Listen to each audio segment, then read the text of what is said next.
AICC के त्रिपुरा के in charge doctor Ajay Kumar हमारे साथ है। सर, सबसे पहले तो बताइए सीडब्ल्यूसी की बैठक में क्या हुआ, कि खबरें ये भी आ रही हैं कि सोनिया जी ने कहा कि अगर गांधी परिवार से के हटने से पार्टी को फ़ायदा होता है तो वो लोग किसी भी त्याग के लिए तैयार हैं।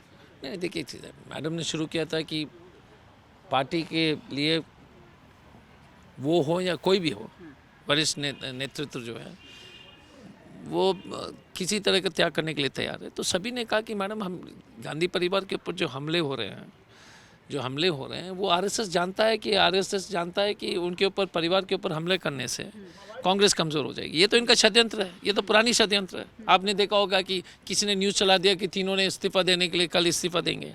इस तरह का बकवास जो चलाते हैं, तो और सभी सीडब्ल्यूसी, हम लोग बड़े क्लियर हैं, कांग्रेस के कार्यकर्ता क्लियर है कि गांधी परिवार को हमला करना मतलब कांग्रेस को ख़त्म करने की कोशिश है। जिम्मेदारी हमारी है। मैं तो त्रिपुरा, नागालैंड, सिक्किम के इंचार्ज हूँ। पहले जिम्मेदारी हमारी बनती है, वहाँ की पीसीसी की जिम्मेदारी बनती है। अगर संगठन कमज़ोर है, हम अपने जिम्मेदारी ऊपर थोप देते हैं और उनको जो जिम्मेदार ठहराना, तो इससे बड़ा गलती क्या हो सकता है। दूसरी बात है कि पूरे पारदर्शिता के साथ डिस्कशन हुआ। गुलाम नबी आज़ाद साहब हुए, आनंद शर्मा जी बोले कि G23 बाहर जो कहानी बनाते हैं, हम तो पूरी तरह से मैडम के साथ है, सपोर्ट में है, और जो संगठन में जो बदलाव की आवश्यकता है उस पर हम चर्चा करेंगे। और बात सही है, और इस तरह से खुले माहौल में जिस तरह से बातचीत हुई, मैं तो काफ़ी CW से अटेंड भी किया हूँ, बहुत सारे पॉलिटिकल पार्टीज़ को फॉलो करता हूँ, लेकिन मुझे इस तरह की ईमानदारी मुझे कहीं नहीं दिखाई दिया है। बहुत ही सुंदर तरीके से सब लोग ने अपने बातें रखे।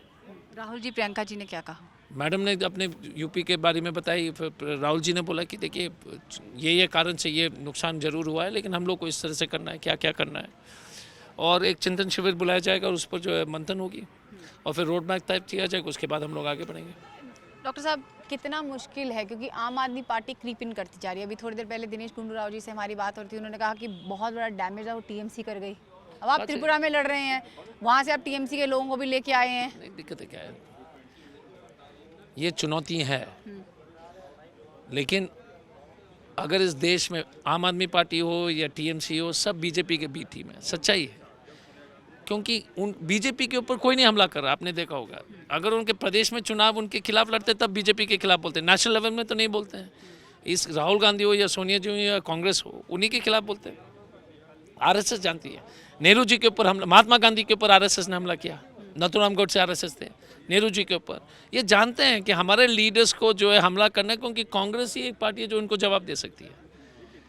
लेकिन मुझे लगता है कि हम लोग अपने गलती को भी स्वीकार कर रहे हैं, अपने कमज़ोरी हमको समझ में आ रहा है, हमको अपनी कमज़ोरी का जो है जल्द से जल्द जो है उसको सुधारने की आवश्यकता है। तो आगे की रणनीति क्या? क्योंकि आगे गुजरात है, हिमाचल है, आम आदमी पार्टी कह रही है हम तो वहाँ पर भी जाएंगे, और हम उनको जो है मुझे लगता है कि उनको जो है मुंह तोड़ जवाब देंगे। गलती हमने की है पहले भी, हमको मालूम है, हम उसको सुधारेंगे। मेरा आखिरी सवाल है, बहुत सारे जो आपके नेता हैं वो लोग जाने से पहले, चाहे गहलोत जी हों चाहे और अन्य नेता हों, सब कह गए थे कि अब टाइम आ गया कि राहुल जी को जो है जल्द से जल्द कमान संभाल लेनी चाहिए। बाहर भी जब अंदर सीडब्ल्यूसी की बैठक चल रही थी तो बाहर आपके कार्यकर्ता जो है नारे लगा रहे थे राहुल गांधी के सपोर्ट में, और कह रहे थे कि अब जो है इनको ले लेना चाहिए चार्ज। और अब तो इलेक्शन प्रोसेस अनाउंस हो गया है, और देखिए सब लोग को विश्वास है। देखिए एक आदमी जो लड़ रहा है आरएसएस के खिलाफ, जिस तरीके से लड़ रहा है, किसी के और देश में, इस देश में किसी, आप बताइए एक व्यक्ति का इतना हिम्मत है? अरविंद केजरीवाल क्या बोलता है? कोई बोला है कि आरएसएस के बारे में एक शब्द नहीं बोलता है।